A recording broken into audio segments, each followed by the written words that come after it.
성경은 경건의 모습보다 경건의 능력이 있는 사람이 되라 합니다. 우리 많은 사람들이 예수를 믿을 때에 경건의 모습에만 빠져 있을 때가 많습니다.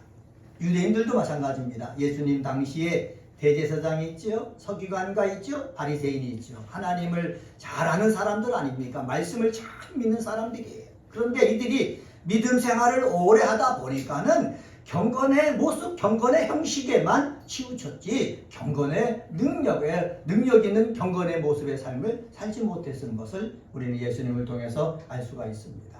저는 은혜가 꽃피는 교회 나오는 우리 사랑하는 성도들이 오늘 주님 앞에 나와 예배를 드리게 나왔는데 이렇게 예배를 드리는 그 모습만 있는 것이 아니라 예배를 드림으로 말미암아 경건의 능력이 우리 여러분 삶 속에 임하여서 이 세상에서 힘있게 살아가는 하나님의 자녀들이 다 되시기를 예수님의 이름으로 간절히 축원합니다.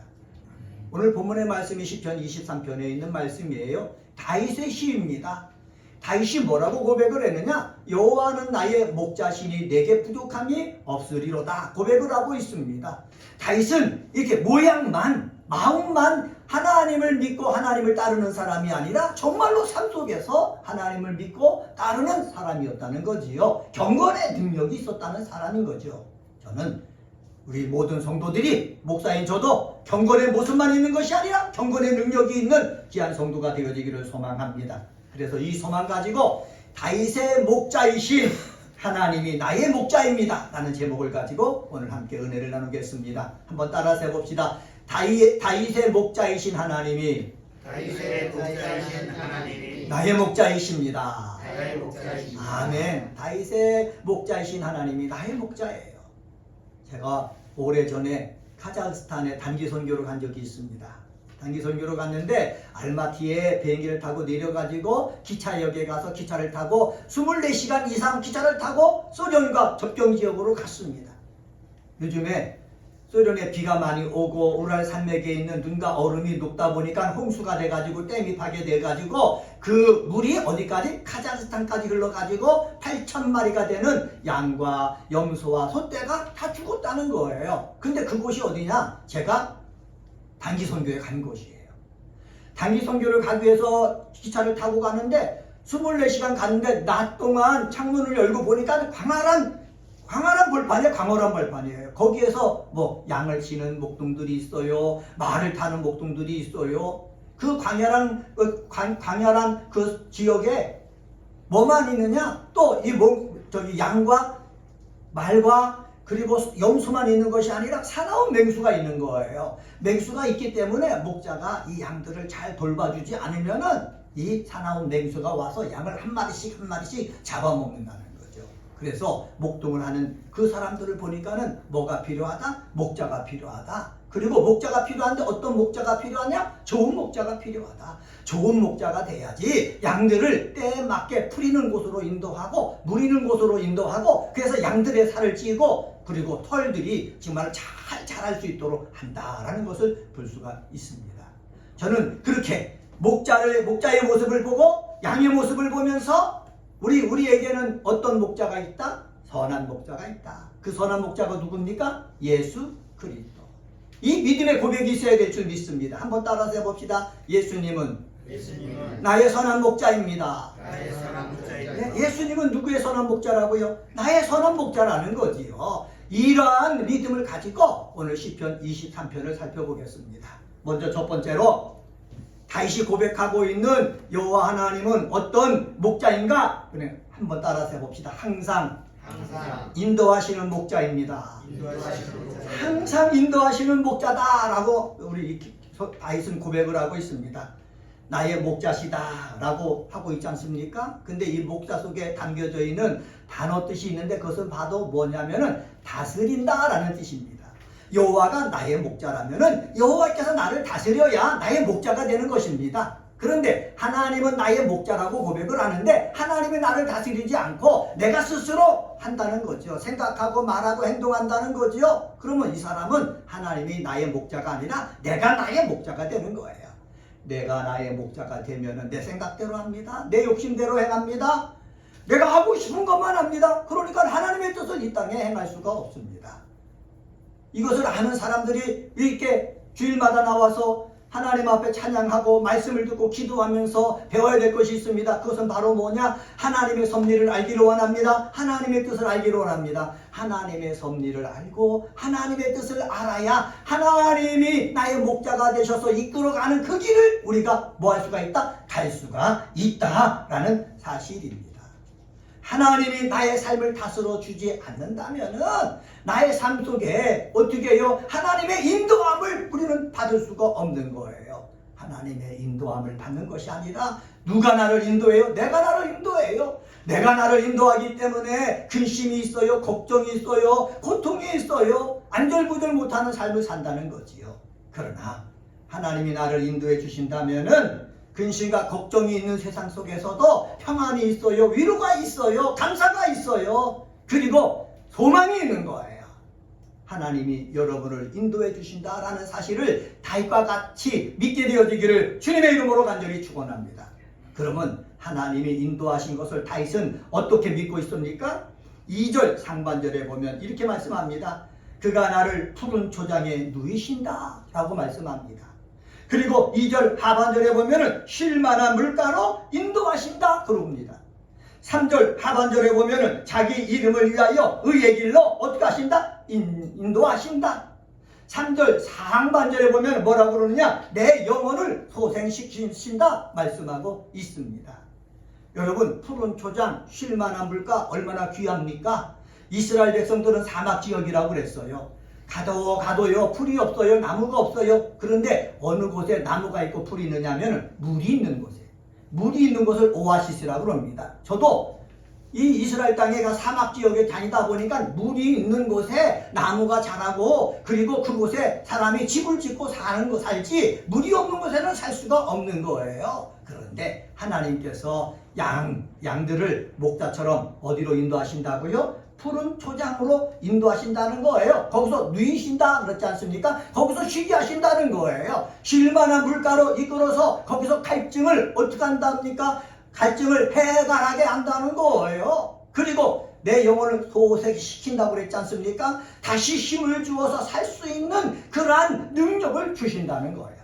이렇게 제가 말씀드리다 보니까는 푸른 초장, 쉴만한 물가, 이것은 누굴 가르칩니까? 하나님을 가리키는 거예요. 우리가 세상 살다가 오늘 주님 앞에 나왔습니다. 주님 앞에 나왔을 때 우리는 푸른 초장에 여기 와서 내가 누임만 받아야 되는 것입니다. 쉴만한 물가에서 내가 어떻게 되는가? 내가 쉬어야 되는 거예요. 내 영혼이 어떻게 해요? 소생되어야 되는 거예요. 이런 축복이 임하게 되어지기를 주님의 이름으로 간절히 축원합니다. 히브리어로 볼 때 여기 누이신다, 인도하신다, 소생케 한다, 또 인도하신다 라고 나오는데 미완료형으로 되어 있어요. 미완료형으로 되었다는 말은 뭐냐? 하나님께서 한 번만 인도하시고 한 번만 소생시키시고 한 번만 푸른 초장에 누이신다는 것이 아니라 이것이 완료가 되지 않았으니까 계속해서 내 인생 끝날 때까지 하나님께서 푸른 초장으로 인도하시고 쉴만한 물가로 인도하신 다음에 소생시키시고 하나님의 이름을 위하여 하나님께서 책임져 주신다라는 말씀입니다. 이 말씀 저는 믿습니다. 다윗을 계속해서 하나님이 인도해 주셨던 것처럼 저와 여러분의 삶도 하나님께서 계속해서 인도하여 주실 줄 믿습니다. 이 인도함을 받은 사람이 오늘 주님 앞에 나온 거예요. 주님 앞에 나와서 우리가 받아야 될 은혜가 있습니다. 그것은 바로 뭐냐? 소생함의 은혜예요. 한번 따라서 해봅시다. 소생함의 은혜를 받읍시다. 네, 소생함의 은혜를 받아야 되는 거예요. 말씀을 들으면서요, 내 영혼이 살아나야 됩니다. 찬양하면서도요, 감사가 살아나야 됩니다. 믿음이 살아나야 됩니다. 세상 살고자 하는 의욕이 살아나야 되는 거예요. 소생해야 하나님의 인도를 따라가지, 소생하지 않으면은 교회 와서 예배를 드리고 기도하고 나갈 때도 그냥 풀이 죽어서 나가고 힘없이 나가고 또 염려하며 나가고 근심하며 나가고 이번 한 주간 내가 어떻게 살까 그러면서 나가는 거예요. 은혜가 꼽히는 교회 성도 여러분, 우리는 예배 끝나고 나갈 때에 새 힘을 얻어서 나가기를 주님의 이름으로 간절히 축원합니다. 왜? 예배 끝나고 나가서 일주일 동안 삶을 살 때에 나의 목자 되신 그 하나님께서 나를 인도하여 주실 것이기 때문에 그렇습니다. 한번 따라서 해봅시다. 나의 목자이신 하나님이 나의 목자이신 하나님 나를 인도해 주실 것입니다. 나를 인도해 주실 것입니다. 네, 이 확신이 저와 여러분 속에 있게 되어지기를 바랍니다. 찬송가 384장 3절에 보면은 이런 찬양이 있습니다.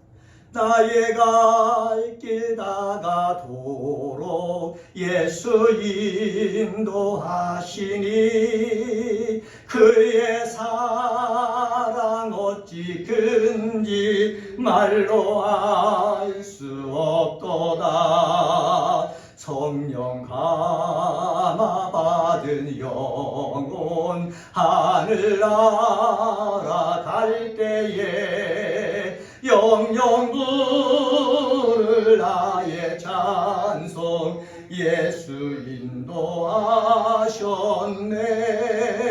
영영 부를 나의 찬송 예수 인도하셨네.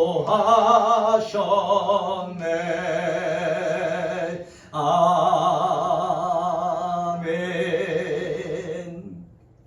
성도 여러분, 다윗의 목자가 나의 목자가 되면은 하나님은 나를 인도하신다. 언제까지? 하늘 날아갈 때까지 영원토록 인도하신다. 이 믿음이 여러분 속에 있게 되어지기를 주님의 이름으로 간절히 축원합니다. 두 번째로요, 항상 함께 하시는 목자이십니다. 한번 따라서 해볼까요? 항상 함께 하시는 목자입니다. 네, 항상 함께 하시는 목자입니다. 왜 목자입니까? 여러분, 양들이 있어요.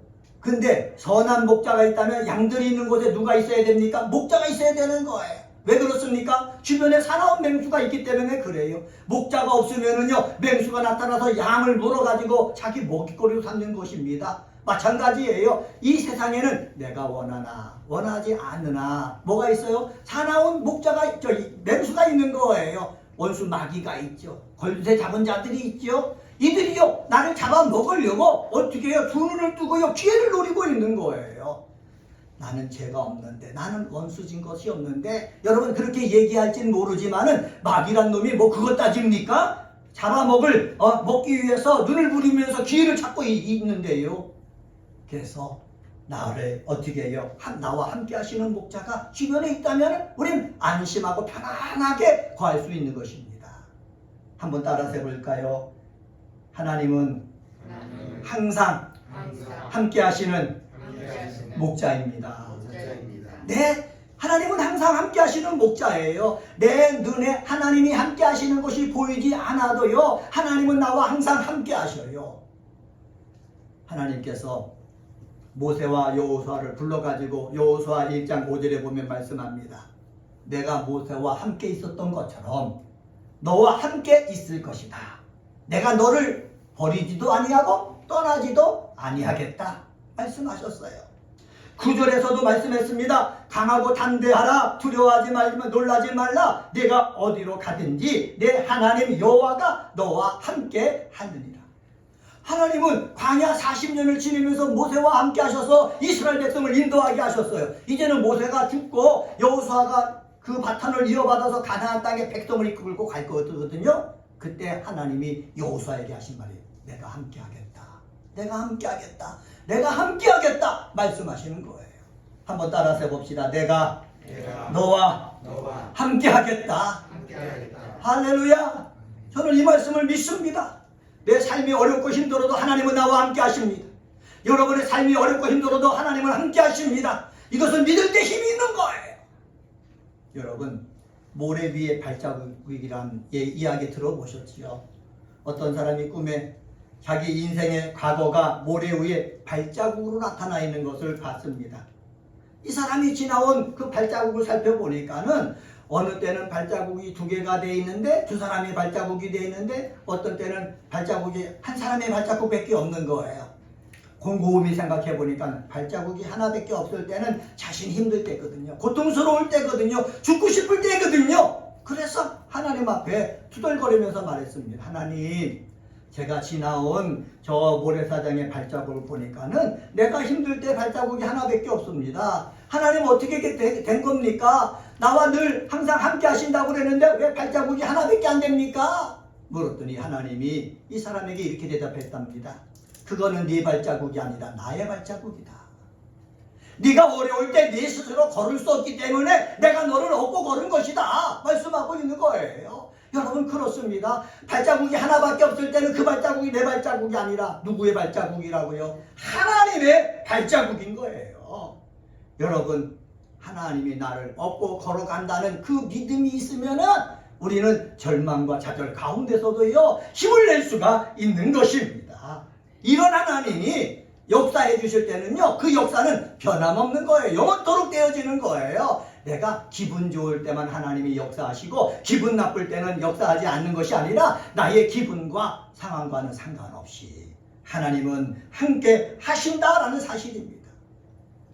하늘을 보시길 바랍니다. 밤에 보면은 태양이 안 보입니다. 밤에 볼 때 태양은 안 보여요. 태양은 있는 거예요.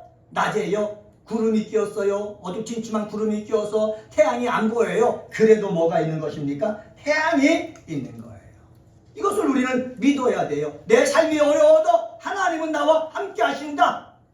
이 믿음이 저와 여러분 속에 있게 되어지기를 주의 이름으로 간절히 축원합니다. 하나님이 함께 하신다는 것을 믿는 것이 왜 중요한 줄 아십니까?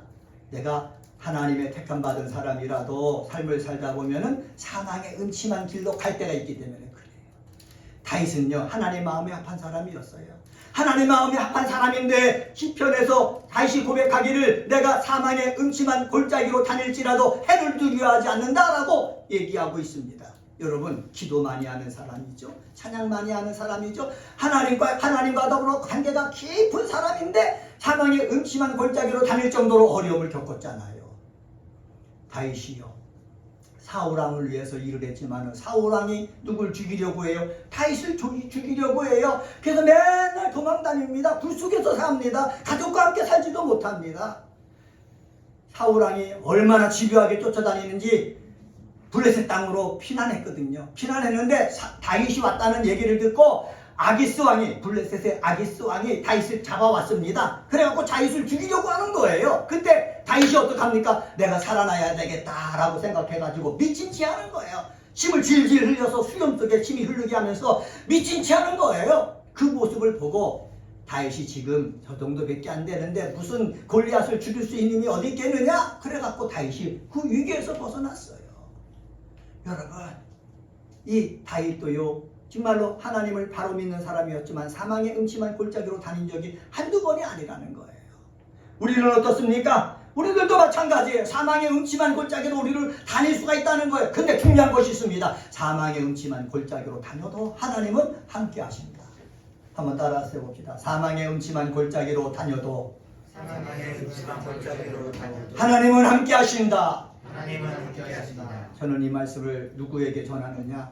암으로 인해서 중요한 수술을 받고 있는 우리 한우들에게, 성도들에게 저는 이 말씀을 전합니다. 사망의 음침한 골짜기로 다닐지라도 해를 두려워하지 않을 것은 주께서 나와 함께 하시니라. 주의 지팡이와 막대기가 나를 안위하시나이다. 삶에 큰 문제를 당해가지고 사나 죽냐 마느냐 그런 사람들에게 가서 제가 주는 말씀이 이 말씀입니다. 내가 사망의 음침한 골짜기로 다닐지라도 해를 두려워하지 않을 것은 주께서 나와 함께 하시니라. 주의 지팡이와 막대기가 나를 뭐 하신다? 안위하신다. 여러분 이 말씀 믿는 저와 여러분이 되기를 주의 이름으로 간절히 축원합니다. 창세기 39장에 보면 요셉의 이야기가 나와요. 아버지의 사랑을 받다가 형들의 시기로 인해서 노예로 팔려갔잖아요. 애굽의 보디발 장군 집에 노예로 팔려갔어요. 그런데 성경을 보니까는 39장에 보니까 뭐라고 말하느냐? 노예로 팔려갔음에도 여호와께서 요셉과 함께 하셨다. 여호와께서 형통케 하셨다. 여호와께서 은혜를 있게 하셨다. 성경이 그렇게 기록하고 있어요. 여러분 상식적으로 생각해 보세요. 사랑받는 아버지 밑에서 편안하게 지냈던 아들이 노예가 됐어요. 하나님이 함께 하시는 것입니까? 하나님이 형통케 하신 것입니까? 아니잖아요. 인간적인 모습으로 생각할 때 어떻게 하나님이 함께 하시는데 이런 일이 일어날 수가 있어? 그렇게 될 수밖에 없잖아요. 하나님이 함께 하시는데 이게 형통한 일이야? 얘기할 수밖에 없잖아요. 또요 창세기 39장이 계속해서 얘기합니다. 요셉이요 감옥에 들어갔어요. 능력을 쓰고 감옥에 들어갔어요. 그런데 감옥에 들어가는데도 성경은 뭐라고 기록해 놨느냐? 하나님이 함께 하신다. 하나님이 형통케 하신다. 하나님이 간수로부터 은혜를 입게 하신다. 이렇게 기록해 놓은 거예요. 성도 여러분, 사망의 음침한 길에 있다고 하나님이 형통하게 하지 않는 것이 아닙니다. 삶을 살다 보면 우리도 세상 사람들과 똑같이 어려움을 당할 때가 있어요. 그런데 세상 사람들과 다른 것이 무엇입니까? 하나님이 함께 하심을 믿느냐 믿지 않느냐, 이것입니다. 하나님께 함께 하심을 믿는 사람은 형통한 자가 되는 거예요. 그리고 열심을 다해서 은혜를 받는 자가 되는 거예요. 우리 사랑하는 성도들도 삶이 어렵고 힘들어도 낙심하고 절망하지 말고 하나님이 함께 하신다라는 이 믿음을 갖고 열심을 다해 일할 때에 하나님이 형통케 하시는, 일이 잘 되는 역사가 나타나고, 일이 잘 됨으로 말미암아 은혜를 받는 역사가 임하게 되어지기를 예수님의 이름으로 간절히 축원합니다. 세 번째로, 항상 위로해 주시는 목자이십니다. 한번 따라서 봅시다. 항상 위로해 주시는 목자입니다. 우리가 하나님 앞에 나오잖아요. 어렵고 힘들 일이 있을 때 하나님 앞에 나오잖아요. 찬양하고 묵상하고 기도하고, 그리고 그냥 찬양하고 묵상하고 그냥 가면은 하나님과의 관계가 없기 때문에 하나님이 위로하시고 힘을 주시는 것을 우리는 느끼지 못해요. 그런데 주님 앞에 나와서 찬양을 올려드려요. 그리고 기도를 해요. 말씀을 들어요. 그 다음이 중요한 거예요. 찬양한 다음에 하나님의 음성을 들으려고 해야 되는 거예요. 기도한 다음에 하나님의 응답을 들으려고 해야 되는 거예요. 하나님의 음성을 듣고 하나님의 응답을 들으려고 하면은 꼭 따라오는 것이 있는데, 그것은 바로 뭐냐? 하나님의 위로예요. 교회 나와서 하나님의 위로를 받아야 되는 줄 믿습니다. 힘들어도요, 교회 나오면은요, 마음속에 답답한 것들이 싹 눈 녹듯이 녹아야 되는 거예요. 그리고요, 교회 나와서 말씀을 듣고 찬양하면은, 사람들은, 세상 사람들은 나를 알아주지 못하지만은 하나님이 나를 알아주고 인정하시는구나. 교회 나와서 위로만 받고 새 힘을 얻어야 되는 거예요. 다윗은 뭐라고 그랬느냐? 5절 상반절에서 이렇게 고백합니다. 주께서 내 원수의 목전에서 내게 상을 베푸시고, 이렇게 말을 합니다. 다윗도요, 원수가 있다는 거예요. 근데 목전이란 말은 바로 보는 앞에서 상을 베푸신다고 그랬죠? 여기서 상을 베푸신다라는 말은 잔치상을 차려주신다는 거예요. 원수들이 나를 보고 있는데, 원수와 지금 싸우고 있는데, 내가 승리한 것도 아닌데 원수들이 보는 앞에서 뭐를 베풀어 주신다고요? 잔치상을 베풀어 주신다는 거예요. 이것은 바로 뭐냐? 하나님께서 적이 보이는 앞에서 이 다윗을 뭐 해주신다? 위로해 주신다는 거예요. 저는 위로함이 있게 되어지기를 주의 이름으로 간절히 축원합니다. 우리의 적이 있어요. 세상 사람도 우리의 적이에요. 우리를 죽이려 하는 사람, 그 사람도 우리의 적이에요. 원수 마귀도 우리의 적이에요. 적이 보는 앞에서 하나님께서 맛있게 먹으라고 상을 베풀어 주시는 거 다 뭐라고요? 위로예요. 위로함이 저와 여러분 속에 있게 되어지기를 주님의 이름으로 간절히 축원합니다. 또요, 여기 보면은 기름으로 내 머리에 바르셨다라고 말씀하고 있습니다. 여기서 기름은 감람유, 올리브유 있지 않습니까? 그게 여기 기름입니다. 바르셨다라는 말은 뭐냐? 붓다, 만족하게 하다라는 뜻입니다. 옛날에 고대 근동에서는 자신의 집을 방문하면은요, 손님들에게 갓산 기름을 부어줬다는 거예요. 이것은 무엇입니까? 이 사람이 그만큼 존귀하다는 거예요. 근데 하나님께서 이 값비싼 기름을 갖고 내 머리에 부어주시는데, 누구 앞에서? 원수 앞에서 부어주시는 거예요. 원수 앞에서 부어진다는 말은 뭐냐? 원수 앞에서 이 사람은 나에게 존귀한 사람이다 인정해 주는 거예요. 한번 따라서 해봅시다. 이 사람은 나에게 존귀한 사람입니다. 할렐루야. 하나님께서 저 원수들이 보는 앞에서 기름을 부어주셨다는 말은 뭐냐? 이 사람은 지금 너와 싸우고 있지만은 내게는 존귀한 사람이다, 귀중한 사람이다, 이것을 드러내주는 거예요. 여러분, 세상에서 내가 열심을 다 일하고 있어요. 그런데 하나님이 나타나서 존귀한 사람하고 많은 사람 앞에서 말한다고 생각해 보십시오. 얼마나 감격입니까? 얼마나 기쁨입니까? 얼마나 위로가 힘이 되겠습니까? 성도 여러분, 주님 앞에 나와서 너는 나에게 존귀한 사람이다. 여러분에게, 여러분 머리에, 여러분 마음에 기름이 부어져 가지고 하나님이 그렇게 인정하셔서 정말로 하나님의 위로를 받는 역사가 있게 되어지기를 예수님의 이름으로 간절히 축원합니다. 하나님의 위로가 임하면은요 힘이 생겨요. 하나님의 위로가 임하면은 다시 시작할 수 있는 힘이 생기는 거예요. 하나님의 위로가 임하면은요 내가 다시 저 험하고 험한 길을 내가 걸어가리라. 하나님께서 나에게 맡겨주신 사명을 감당하리라. 그것이 생겨나는 거예요. 하나님의 위로가 임하는 저와 여러분이 되기를 주님의 이름으로 간절히 축원합니다. 오늘은 시편 23편에 있는 말씀 가지고 다윗의 목자이신 하나님이 나의 목자입니다 라는 제목으로 말씀을 전했습니다. 다윗의 목자이신 하나님이 나를 항상 인도하는 목자입니다. 항상 나와 함께하는 목자입니다. 항상 위로해 주시는 목자입니다. 이 귀한 은혜가 저에게도 예배드리는 사랑하는 성도들에게도 충만하게 임하기를 예수님의 이름으로 간절히 축원합니다. 기도하시겠습니다.